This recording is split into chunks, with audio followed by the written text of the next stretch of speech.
তো চলুন আজকে দাদরা তাল নিয়ে বোঝাবো। এটা কি চলছে? দাদরা তাল, তাই তো? বুঝতে পারছেন? ধা ধি না না তি না, ধা ধি না না তি না। ঠিক আছে, দেখুন, 1 2 3 4 5 6, 1 2 3 4 5 6, তাই তো? তো বুঝতে পারছেন? আবার দেখুন, ধা ধি না না তি না, ধা ধি না না তি না। আচ্ছা, এবার দাদরা তালে আপনারা জানেন 6 মাত্রা, একটা তালি একটা খালি। আমি একবার একটা দেখিয়ে দিই কিছু। এই যে দাদরা তাল, ধা ধি না না তি না ধা। এবার এইটার লয়টা ধা ধি না না তি না ধা। এবার এক একটা লয় এক এক রকম ভাবে যাচ্ছে। কোনোটা হয়তো ডবলে যাচ্ছে, ধার দিন না নাতিন না, ধার দিন না নাতিন না, ধার দিন না নাতিন না। হ্যাঁ, তো লয়টা নিজের মতো করে আপনারা করে নেবেন। এবার চলুন, এই দাদরা তালের ওপর কিন্তু অনেক গান হয়, আপনারা জানেন, প্রচুর গান।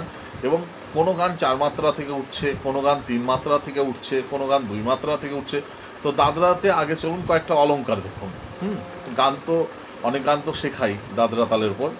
তো কোথা থেকে ধরা ছাড়া আরও অনেক অনেক কিছু দেখাবো। তো চলুন আগে দাদরাতে এই ব্যাপারটা বুঝুন।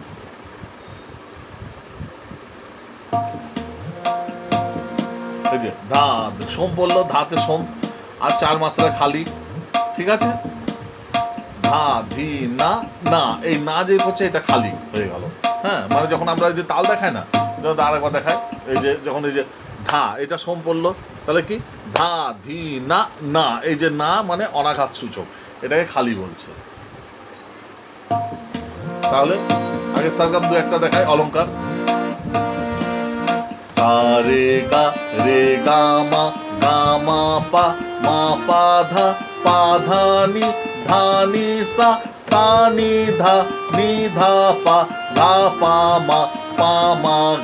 মা গা রে সা। এটা আমি বি ফ্ল্যাট থেকে দেখাচ্ছি, হ্যাঁ, স্কেল বি ফ্ল্যাট।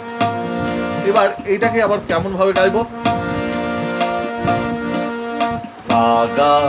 সা রে গা রে মা গা মা পা মা ধা পা ধা নি ধা নি সা ধা নি ধা নি পা ধা পা মা গা মা রে গা রে সা।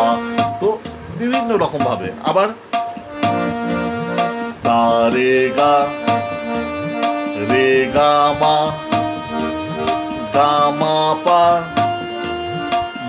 পা ধা নি ধা নি সা নি ধা পা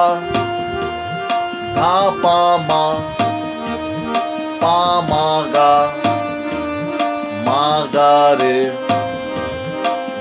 রে সা। তো এটা ছেড়ে ছেড়ে, হ্যাঁ, একটু গ্যাপ দিয়ে দিয়ে। তো এইরকম একটা দাদরাতে বিভিন্ন রকম ভাবে গাইতে হবে, তাহলে কিন্তু আপনি তৈরি হয়ে যাবেন। ঠিক আছে, আর একটা দেখাচ্ছি লাস্ট, তারপর আবার অন্যদিনও আরো অনেক কিছু দেখাবো।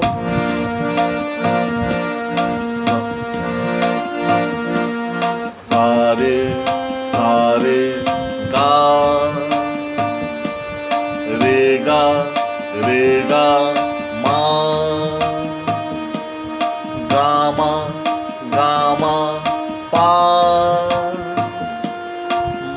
পা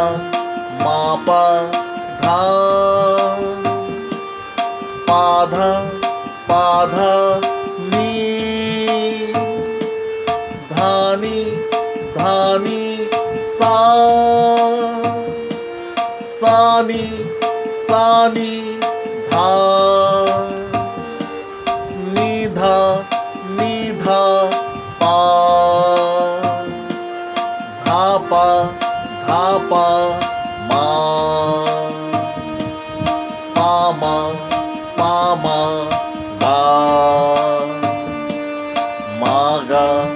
মা গা রে গা রে সা। এবার এই এতগুলো দেখালাম তারাগুলোর মধ্যে, কেননা সঙ্গে সঙ্গে এক একটা মনে আসছে, এক একটা সঙ্গে সঙ্গে এইভাবেই দেখাচ্ছি। তো দেখাতে গিয়ে যদি বাই চান্স কোনো ভুল ত্রুটি হয়ে যায় ক্ষমা করে দেবেন। সবই আশা করি ঠিকঠাকই আছে, তবুও যদি এক আপনার নোট হয়তো এধার ওধার হয়ে যায়, বা হয়তো বিট একটু এদিক ওদিক যদি হয়ে থাকে, হতেই পারে সেটা তো। কেননা আশা করি ঠিকই আছে, কেননা দেখুন এতগুলো একসঙ্গে দেখাচ্ছি, হ্যাঁ, তার মধ্যে সঙ্গে সঙ্গে মাথায় যেটা আসছে সেটাই সঙ্গে সঙ্গে তৈরি করে। তো যদি একটু আদ্র এগুলো এদিক ওদিক হয়ে যায়, আপনারা তো সবই শিখেছেন, জানেন, তো সেটাকে একটু মানিয়ে নেবেন। হ্যাঁ, তো যাই হোক, ভালো থাকবেন। আমি আবার নেক্সট কোনো ভিডিও নিয়ে আসছি। কি শিখতে চান নিশ্চয়ই আপনার কমেন্টস বক্সে কমেন্টস করবেন, আমি শেখাবো।